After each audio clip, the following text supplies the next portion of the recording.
देवीं सरस्वतीं व्यासं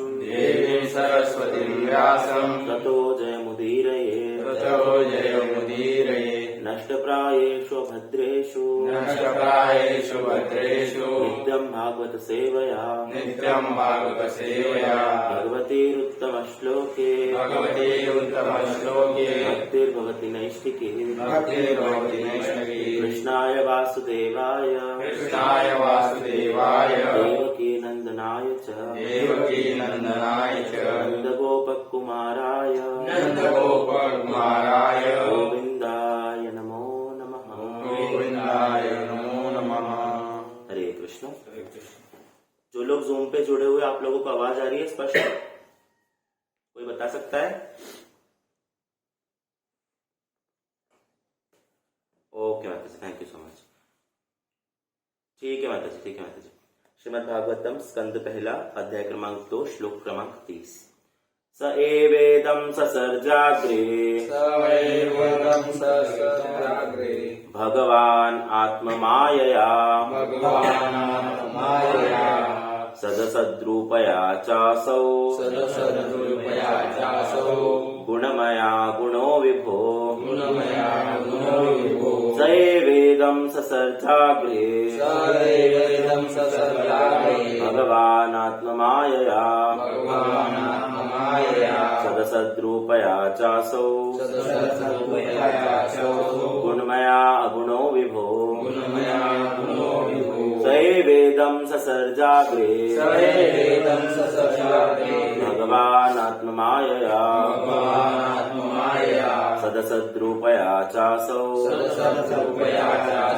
गुणमया अगुणो विभो। पुनरावृत्ति कीजिए हुए।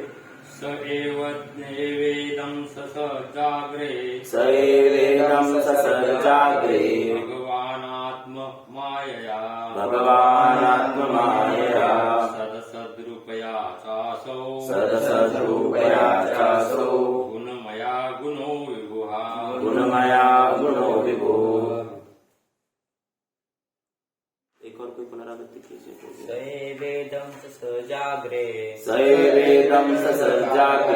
भगवानात्ममायया सदसद्रूपया चासौ गुणमया गुणो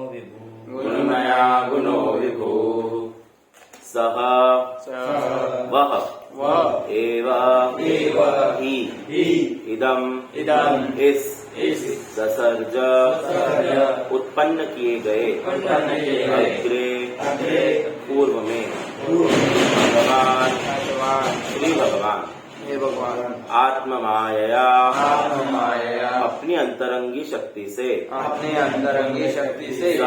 सत कारण असत प्रभाव फल रुपया रूपों के द्वारा तथा असौ वही श्री भगवान गुणमया भौतिक प्रकृति के गुणों में अगुण दिव्य विभो परम। इस भौतिक अनुवाद एवं तात्पर्य अभय चरणारविंद भक्तिदान स्वामी श्रील प्रभुपाद द्वारा श्रील प्रभुपाद की इस भौतिक सृष्टि के प्रारंभ में उन श्री भगवान श्री वासुदेव ने अपने दिव्य पद पर रहकर अपनी ही अंतरंगी शक्ति से कारण तथा कार्य की शक्तियां उत्पन्न की। तात्पर्य, श्री भगवान की स्थिति सदैव दिव्य रहती है क्योंकि भौतिक जगत की सृष्टि के लिए आवश्यक कार्य शक्तियां भी उन्हीं के द्वारा उत्पन्न की गई हैं। अतएव वे भौतिक गुणों से अप्रभावित रहते हैं। उनका अस्तित्व, रूप, कार्य तथा साज सामग्री ये सब भौतिक सृजन के पूर्व से विद्यमान थे। वे पूर्ण रूप से आध्यात्मिक हैं और उन्हें इस भौतिक जगत के गुणों से कोई सरोकार नहीं होता क्योंकि ये गुणता श्री भगवान के आध्यात्मिक गुणों से भिन्न है। ओम अज्ञानतिमिरन्धस्य चक्षुरुन्मीलितं तस्मै श्रीगुरुवे नमः। श्रीचैतन्यमनोभीष्टं स्थापितं येन भूतले स्वयं मह्यं ददाति स्वपदान्तिकम् वन्देऽहं श्रीगुरो श्रीयुतपदकमलं श्रीगुरून् वैष्णवांश्च श्रीरूपं साग्रजातं सहजनाथान्वितं तं सजीवं साद्वैतं सावधूतं परिजनसहितं श्रीकृष्णचैतन्यदेवं श्रीराधा कृष्णपादान् सहगणललिता श्रीविशाखान्वितांश्च नमो विष्णुपादाय कृष्णपृष्ठाय भूतले श्रीमते भक्तिवेदान्त स्वामी नामिने नमस्ते सरस्वती देवे गौरवाणी प्रचारिणे निर्विशेषशून्यवादी पाश्चात्य देशकारिणे वाञ्छाकल्पतरुभ्यश्च कृपा सिन्धुभ्यैव च पतितानां वैष्णवेभ्यो नमो नमः। जय श्री कृष्ण चैतन्य प्रभु नित्यानंद श्री अद्वैत गदाधर श्रीवासादि भक्तवृंद। हरे कृष्ण कृष्ण कृष्ण हरे हरे हरे राम राम राम हरे हरे हरे कृष्ण कृष्ण कृष्ण हरे हरे हरे राम राम राम हरे हरे हरे कृष्ण कृष्ण कृष्ण हरे हरे हरे राम राम राम हरे हरे। हरे कृष्णा। इस वैष्णव की आज्ञा से आज हम इस श्लोक के ऊपर चर्चा करने का एक छोटा सा प्रयास करेंगे। कोई त्रुटि बने तो कृपया मुझे क्षमा कीजिएगा। ये प्रयास मैं अपनी आंतरिक शुद्धि के लिए करने का इच्छुक हूँ।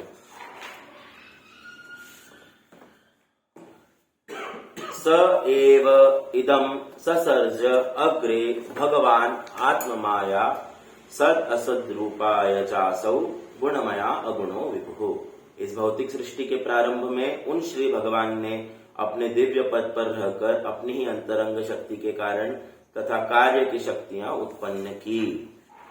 तो ये जो भागवतम का हम अभी श्रवण अध्ययन इत्यादि कर रहे हैं, इस भागवतम के शुरुआत में एक भूमिका बनाई गई थी जहां एक संवाद चल रहा था। वो संवाद किसके बीच में था? सबसे पहला संवाद हो रहा था शौनक आदि 88,000 ऋषियों के और सूत जी के बीच में। सूत जी क्या थे? वहां पे वक्ता स्वरूप विराज रहे थे और शौनक आदि श्रोता स्वरूप विराज रहे थे, है ना। तो शौनक आदि ऋषियों ने 6 प्रश्न किए थे और उनके उत्तर स्वरूप ये श्रीमद् भागवतम ग्रंथ का विस्तार हुआ। ठीक, तो इससे पहले क्लास में भी मैंने एक बार पूछा था कि ये 6 प्रश्न कोई बता सकता है क्या? क्योंकि ये 6 प्रश्न ही भागवतम का आधार है। कोई बता सकता है क्या 6 प्रश्न पूछे थे शौनक आदि ऋषियों ने? जूम पर जो डिवोटीज है उसमें से कोई बोलेगा?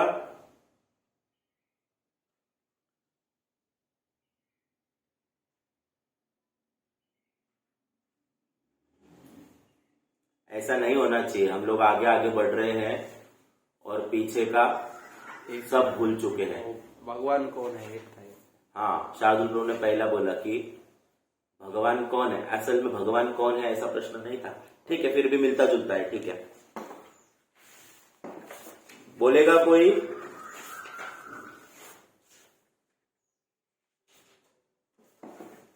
चलिए ठीक है, एक छोटा सा हल्का सा रिवीजन करवा के मैं आपको उस चीज की स्मृति करवाने का प्रयास करता हूं। सबसे पहले प्रश्न ये था कि सर्व जीवों का हित क्या है, सर्व जीवों के लिए श्रेयस्कर क्या है। ठीक है। दूसरा प्रश्न था कि सर्व शास्त्रों का सार क्या है। तीसरा प्रश्न था कि भगवान श्री कृष्ण ने स्वतः अवतार क्यों लिया देवकी वसुदेव के पुत्र के रूप में। चौथा प्रश्न था कि भगवान के पुरुषावतार इत्यादि अवतारों का वर्णन कीजिए। पांचवा प्रश्न था कि भगवान की लीलाओं का वर्णन कीजिए। और छठा प्रश्न था कि जब भगवान स्वधाम गमन करके चले गए उसके बाद में धर्म ने कहाँ आश्रय लिया। ये 6 प्रश्न मुनियों ने पूछे थे। प्रथम स्कंद पहला अध्याय 17वां श्लोक। Please do not do this. ये अच्छी बात नहीं है कि हम लोग आगे बढ़ रहे हैं पर पहले का हम लोगों को कुछ भी स्मरण में नहीं है। ऐसा नहीं होना चाहिए। ठीक है। तो इसमें से जो चौथा प्रश्न था, अभी कोई बोलेगा चौथा प्रश्न क्या था?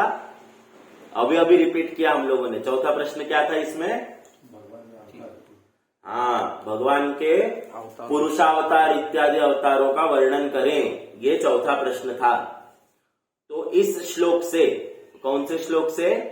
1.2.30 जो श्लोक हमने आज देखा, इस श्लोक से लेकर आगे के जो 4 श्लोक हैं, इस श्लोक को मिलाकर मतलब 30, 31, 32, 33, ये 4 श्लोक जो है ये इस चौथे प्रश्न का उत्तर है। जो चौथा प्रश्न पूछा था कि भगवान के पुरुषावतार आदि अवतारों का वर्णन कीजिए, उस चौथे प्रश्न के उत्तर स्वरूप आगे के इस श्लोक को मिलाकर जो 4 श्लोक हम दर्शन करेंगे अभी, उन चारों श्लोकों में इस चौथे प्रश्न का उत्तर दिया गया है। तो इस श्लोक में क्या बोला गया है? स एव इदम ससर्ज अग्रे भगवान आत्म मायया। इस भौतिक सृष्टि के प्रारंभ में उन श्री भगवान ने अपने दिव्य पद पर रहकर अपनी अंतरंगी शक्ति के कारण तथा कार्य की शक्तियां उत्पन्न की। तो अब ये चौथे प्रश्न का उत्तर कैसे है, इसके ऊपर हम आगे आएंगे। पहले हम इस श्लोक का जो लिंक पिछले श्लोक से क्या है वो देखते हैं, ठीक है। तो इससे पहले के जो श्लोक थे 28, 29, 2 श्लोक के दर्शन हमने साथ में किए। तो 28, 29 श्लोकों में हमने क्या दर्शन किया? वासुदेव परवेद, वासुदेव पर ज्ञानम, वासुदेव परमख। हाँ, भगवान वासुदेव कैसे श्रेष्ठ, सब चीजों में जो श्रेष्ठतम है वो भगवान वासुदेव कैसे है, इसका दर्शन हमने श्लोक क्रमांक 28 और 29 में किया। तो वहां पे बोला गया, क्या बोला गया? वासुदेव परवेद, वेदों का ज्ञान। वेदों का ज्ञान क्या है? भगवान वासुदेव है। यही चीज भगवान भगवद गीता में भी बोलते हैं, वेदैश्च सर्वम अहमेव वेद्यः। और यही चीज भागवतम में भी बोली। लेकिन अभी यहाँ पे एक प्रश्न उठता है कि अगर वेदों का ज्ञान जो है वो वासुदेव है, हाँ, लेकिन वेद क्या करते हैं? वेदों का काम है कि ये सृष्टि किसने बनाई, इस सृष्टि का सृष्टा कौन है उसका ज्ञान देना, सर्ग विसर्ग आदि लीलाओं का ज्ञान देना और उनकी महत्ता को स्थापित करना, ये वेद का उद्देश्य है एक। तो जब यहां पे बोला गया कि वासुदेव पर वेद, तो उसी का स्पष्टीकरण इस श्लोक में दिया गया। तो जो बोला गया कि वेद का उद्देश्य क्या है? सृष्टि के सृष्टा नियामक इत्यादि तत्वों का प्रकाश करना।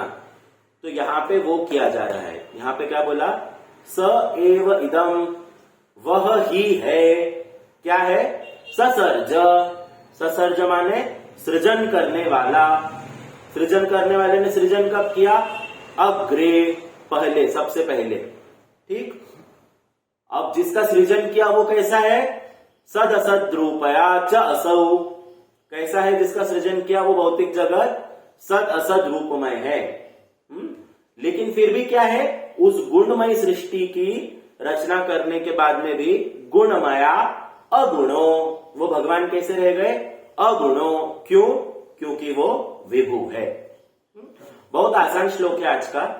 इस श्लोक में समझने के लिए जो कठिन थोड़ा टेक्निकल पार्ट जो है वो केवल एक शब्द है, सदसद रूपया चासौ। सदसद रूपया अगर समझ में आ गया तो आज का श्लोक समझना बहुत आसान है। श्रीमद् भागवतम का अध्ययन अगर हम लोग जिस तरह से प्रभुपाद ने हमको जो पद्धति दिए करने कि हम लोग रोज एक श्लोक का दर्शन करते हैं, प्रभुपाद द्वारा दिए गए अनुवाद तात्पर्य इत्यादि का दर्शन करते हैं, जो हमारे वरिष्ठ वैष्णव है, भक्त है, गुरु महाराज इत्यादि सन्यासी लोग, प्रभुपाद के शिष्य जो हैं, उन लोगों से श्रवण करके उसको दोहराने का प्रयास करते हैं, है ना। तो ऐसे करके कहीं तो श्रीमद् भागवतम समझा जा सकता है, क्योंकि ये बहुत गुह्य ज्ञान है।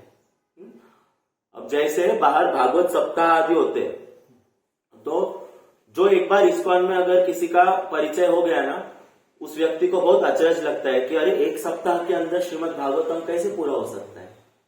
असंभव सी बात है। हाँ, हमारे यहाँ भी भागवत सप्ताह होते हैं, लेकिन हमारे यहाँ भागवत सप्ताह करने का कुछ अलग उद्देश्य होता है। हमारे यहाँ भागवत सप्ताह किस उद्देश्य से किए जाते हैं? लोगों को इंट्रोड्यूस करने के लिए भागवतम से, लोगों की रुचि पैदा करने के लिए और उनको नाम संकीर्तन से जोड़ने के लिए। तो एक सप्ताह के अंदर भागवतम समाप्त करना असंभव है। तो टाइम बाउंड रहकर हम लोगों को शास्त्र का अध्ययन नहीं करना चाहिए। हम लोगों को शास्त्र का अध्ययन कैसा करना चाहिए? शास्त्र समझने के लिए करना चाहिए। इसीलिए मैं अभी फिर से दोबारा बोल रहा हूं कि हम लोग आगे आगे बढ़ रहे हैं, लेकिन पीछे का हम लोगों का सब कुछ शून्य अगर होते जा रहा है तो उसमें कोई अर्थ नहीं है।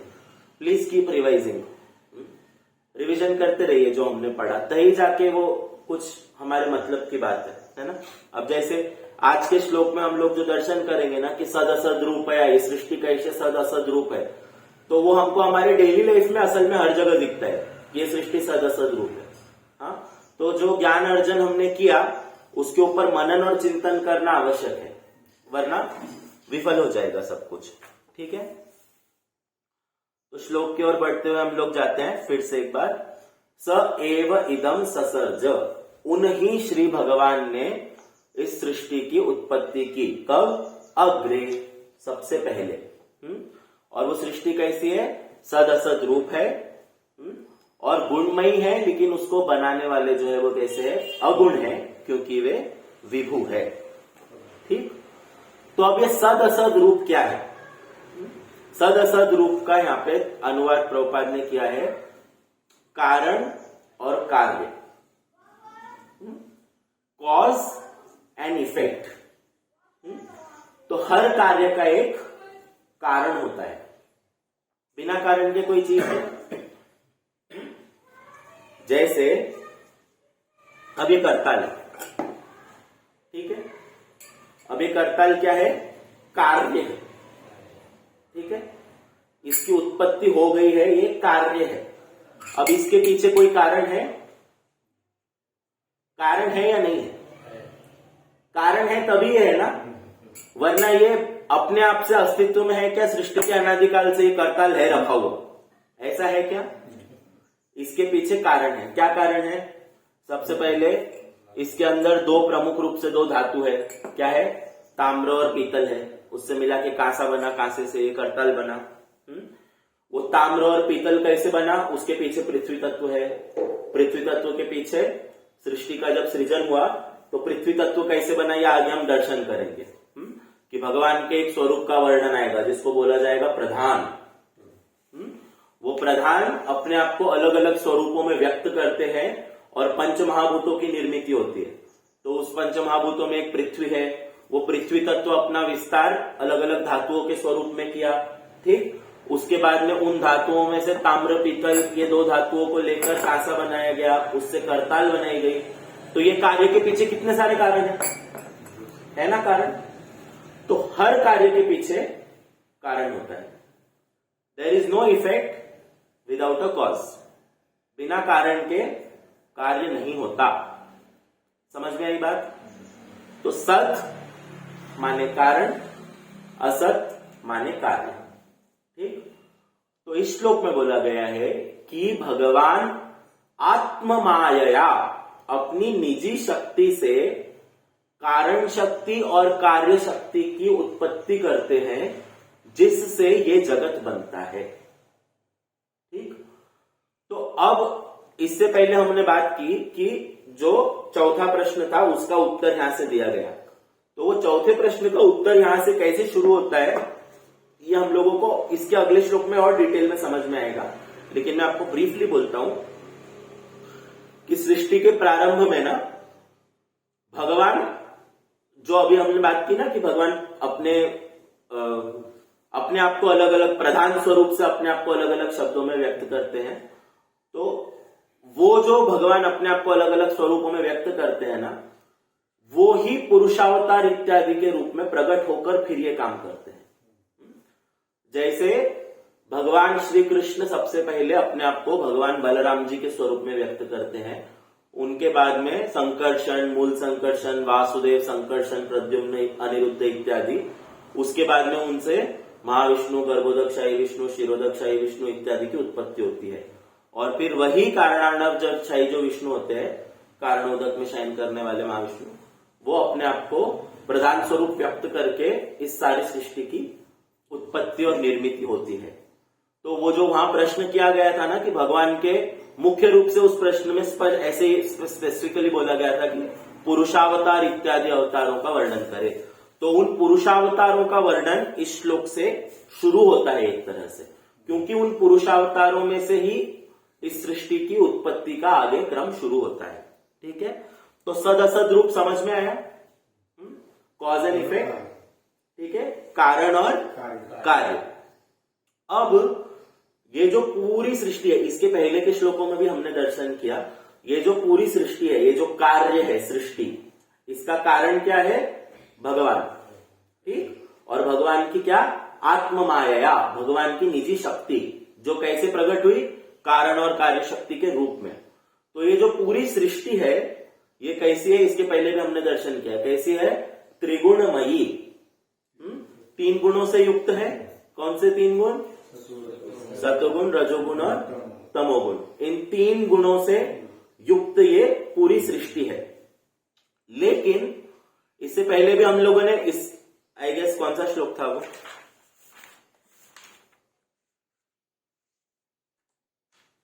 27वां श्लोक इसी अध्याय का।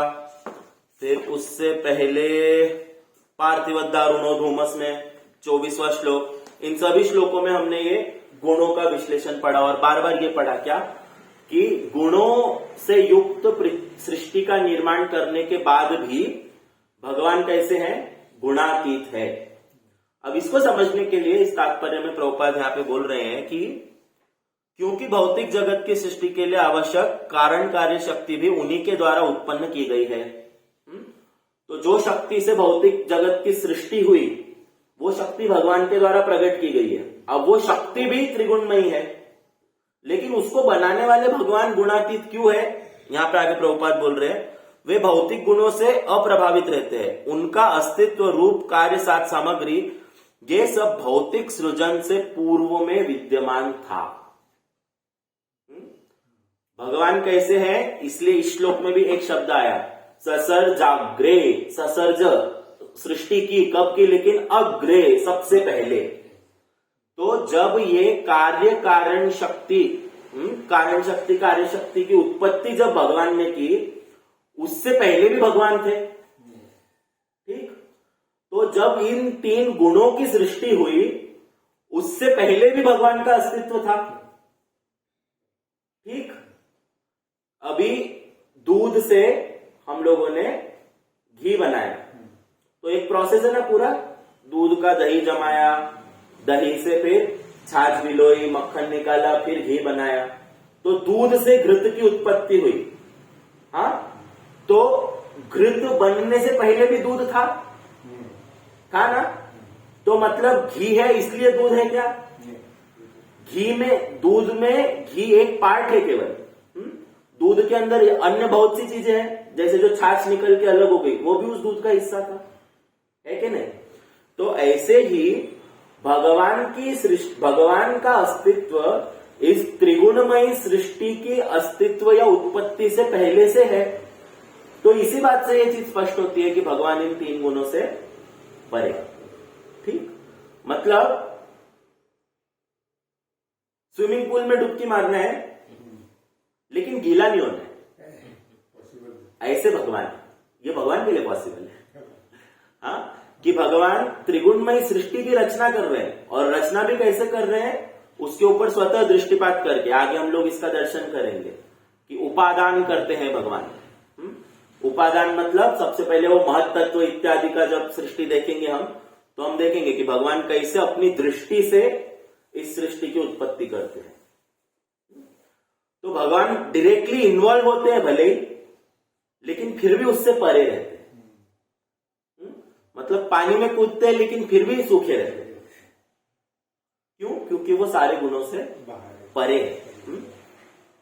तो इसीलिए ये चीज समझ लेना चाहिए हमको कि, और यहां पे ये जो वर्णन किया गया है ना, ये पुरुषावतारों का वर्णन, इसमें स्पेसिफिकली वासुदेव शब्द वापस से प्रभुपाद ने अनुवाद करते समय श्री भगवान के बाद में ब्रैकेट में श्री वासुदेव लिखा। क्यों? क्योंकि इसका लिंक पहले वाले श्लोक से था। तो इसलिए यहां पे, क्योंकि ये पुरुषावतारों के बारे में वर्णन है, इसलिए यहां पे एक और चीज स्पष्ट होती है कि ये जो गुणातीत संधि है, त्रिगुणों से परे है, ये केवल भगवान श्री कृष्ण के लिए नहीं है, ये नारायण आदि भगवान श्री कृष्ण के जितने स्वांश है उन सबके लिए है।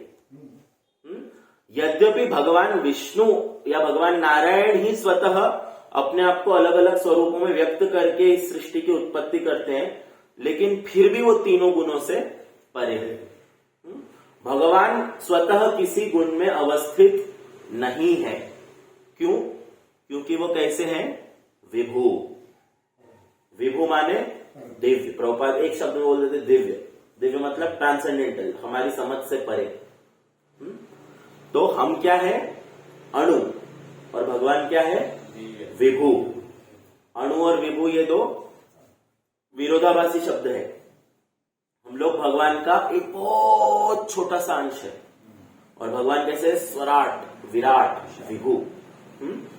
तो अब ये गुणातीत है भगवान, इसको समझने के लिए एक और बहुत इंटरेस्टिंग सी बात है। जैसे हम लोग अगर किसी चीज की सृष्टि करते हैं, हम लोग भी छोटी छोटी चीजों की सृष्टि करते हैं, जैसे है ना, जैसे सबसे पहले तो हम लोग अपनी संतति आगे बढ़ाते हैं। किसी भी व्यक्ति को जब पुत्र पुत्री इत्यादि संतति की प्राप्ति होती है, तो क्या होता है? ममता जाग जाती है। हाँ, बहुत साहजिक, पूरी दुनिया में हर जगह देखने को मिलता है। माता पिता अपने बच्चों से बहुत प्यार करते हैं, उनका बहुत ममत्व होता है। मैं, मेरा, मेरे बच्चे, ऐसे हर किसी का होता है दुनिया में। और एक तरह से देखा जाए तो वो कोई गैर बात भी नहीं है, क्योंकि हमारा डिजाइन हम लोगों को उस तरह से बनाया गया है, क्योंकि हम लोगों ने वैसी इच्छा की थी। ठीक है, तो एक छोटा सा हम लोगों ने एक, असल में वो सृष्टि भी जीव नहीं करता है, वो केवल एक माध्यम बनता है एक आत्मा को शरीर देने के प्रोसेस के अंदर।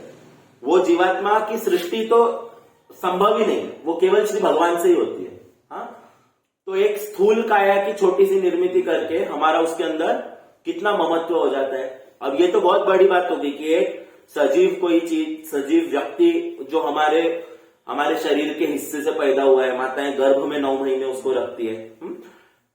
अगर छोटी सी स्थूल चीज को भी ले लिया जाए ना, अगर घर बनाते हैं हम लोग, तो हमारे घर से हमारा कितना लगाव होता है। मेरा घर, उसको बहुत सुंदर सजा के रखेंगे। हाँ, जिसका जैसा रहेगा ना, उसका वैसे घर से लगाव रहेगा।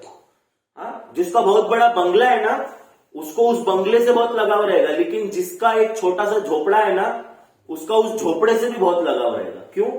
मेरा है, उसके अंदर ममत्व हो गया, विकार आ गया। ये विकार ही है, विकृति है ये ममत्व आना। अब भगवान ने समस्त भौतिक सृष्टि की निर्मिति की, समस्त भौतिक सृष्टि की। आगे हम देखेंगे कि इसका डिजाइन कितना कॉम्प्लेक्स है। एक छोटा सा ग्रह है जिसके ऊपर हम रह रहे हैं। ये ग्रह एक छोटे से सौरमंडल में है, वो सौरमंडल एक छोटी सी आकाशगंगा में है, जो कि एक ब्रह्मांड का हिस्सा है। ऐसे कई ब्रह्मांड है, वैसे कई ब्रह्मांड मिलके एक मर्त्यलोक है जिसको भूलोक बोला जाता है, और ऐसे 14 लोक है। इनकी समस्तों की सृष्टि श्री भगवान ने की।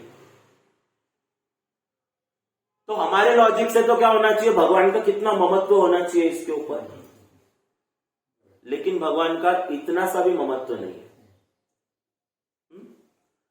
एक सेकेंड में प्रलय करके भगवान पूरी सृष्टि खत्म कर देते हैं।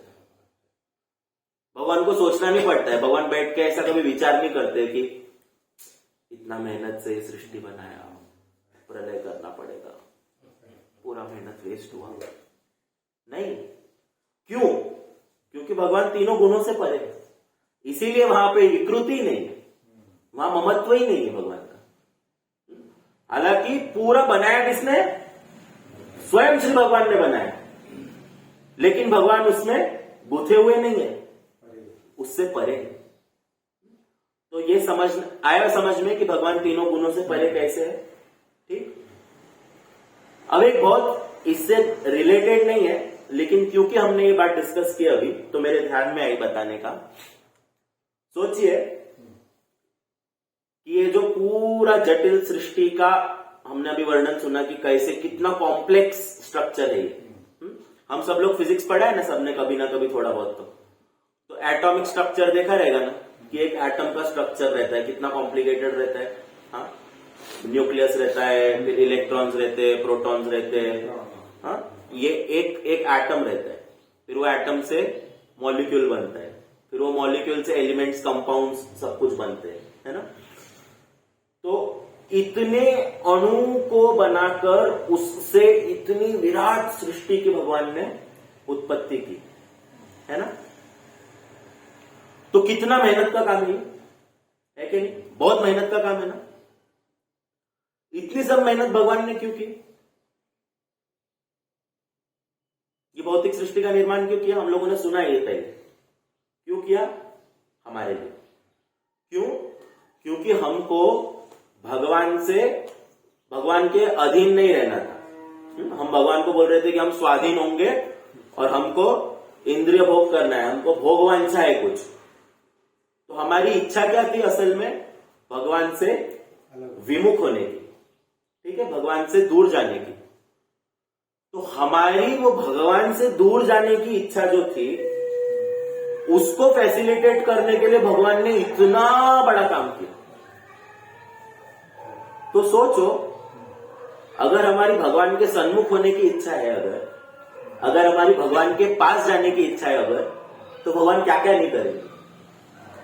अगर विमुख जाने के लिए इतना सारा तामझाम भगवान ने किया, तो अगर जीव फिर से भगवान के पास जा रहा है तो इसके लिए भगवान क्या नहीं करेंगे, है ना। तो इसमें सिर्फ और सिर्फ एक चीज का जरूरत है, क्या? हमारी इच्छा। वो इच्छा कैसे हो सकती है? शास्त्र अध्ययन से, भक्तों के संग से, भगवान के नाम जप से। ये सब हम जब करेंगे तब हमको समझ में आएगा कि हमारा मूल स्वभाव क्या है और हमको जीवन का उद्देश्य क्या है, जाना कहाँ है। ये जब समझ में आएगा तब शायद हमारे अंदर वास्तविक रूप में ये इच्छा जगेगी कि हम भगवान श्री कृष्ण के पास दोबारा चले जाएं। और जब वास्तव में वो इच्छा अंदर से जगेगी ना, तो महसूस किया जाएगा कि बहुत आसान है। क्यों आसान है?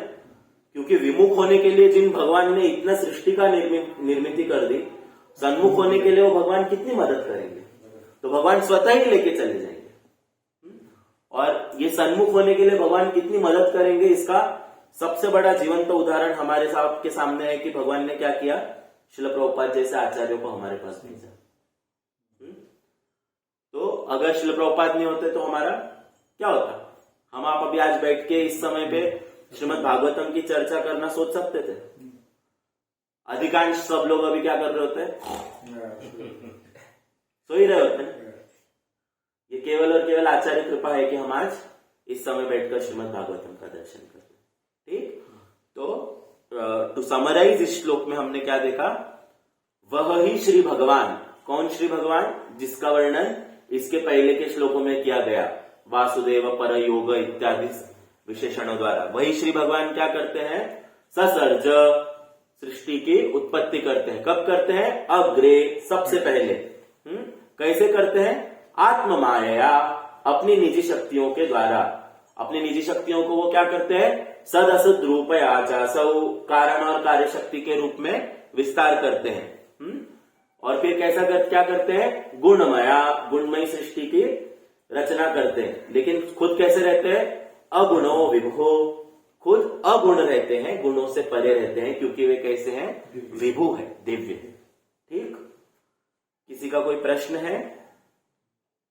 तो जी वेदास और उपनिषद क्या है? वेदास और उपनिषद क्या है? वेद और उपनिषद क्या है? वेद और उपनिषद भगवान द्वारा दिया गया ज्ञान है। इसका भी हम लोग आगे दर्शन करेंगे कि सृष्टि के प्रारंभ में कैसे ब्रह्मा जी को भगवान ज्ञान देते हैं। वही ज्ञान आगे गुरु शिष्य परंपरा में बढ़ता गया, और जब उसको लिपिबद्ध कर दिया गया, उसको पहले क्या था? जैसे हम तो क्रमशः अभी मंदभाग्य जीव हैं हम लोग बहुत आगे कलयुग में आ गए। तो हम लोगों को सामने पढ़ा हुआ लिखा हुआ जो हमने खुद 10 बार लिखा है वो भी याद नहीं रहता है, क्योंकि हम लोग अल्पमति हो गए समय के प्रभाव से। पहले लेकिन क्या होता था, श्रुतिधर और स्मृतिधर परंपराएं होती थी।